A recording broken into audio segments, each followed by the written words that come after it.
Every gym has someone doing crunches, hundreds of them, planks held for 2 minutes, leg raises until failure, up wheels rolled out across rubber flooring with complete dedication. And almost all of it is missing the point so completely that it might as well be a different sport entirely. Your core is not your abs. That is the foundational misunderstanding that has wasted more training time than any other single idea in fitness. Your rectus abdominis, the six-pack muscle, is one superficial layer of a deep system that includes the transverse abdominis, the internal and external obliques, the multifidus, the diaphragm, and the pelvic floor.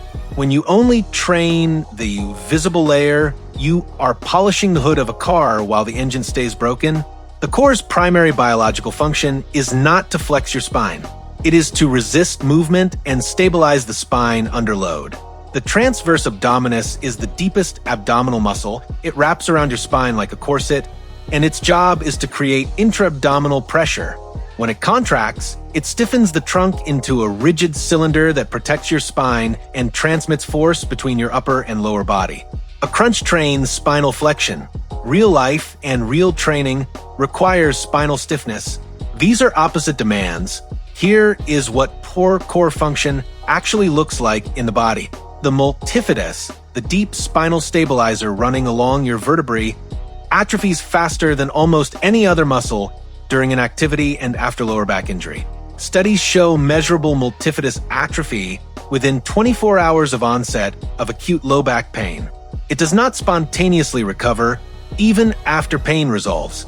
People walk around with structurally compromised spinal stabilizers for years after single back injury, wondering why their lower back keeps giving them problems, doing more crunches, making it worse.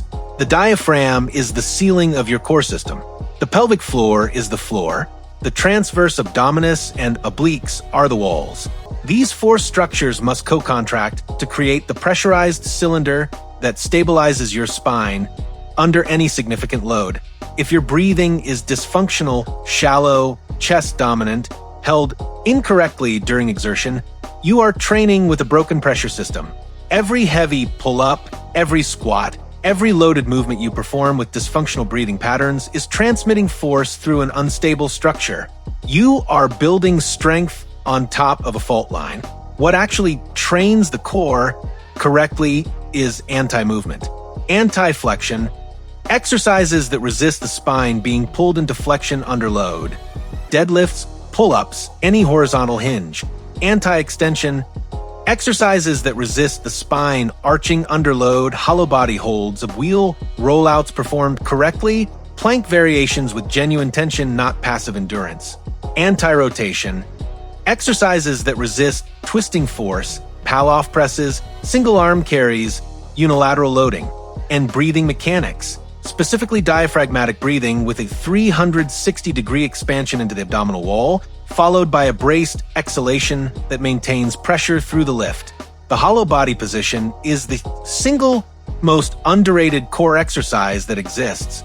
Lying on your back, lower back pressed firmly into the floor, arms extended overhead, legs extended low, you are creating maximum tension across the entire anterior chain while the spine is in a safe neutral to flex position.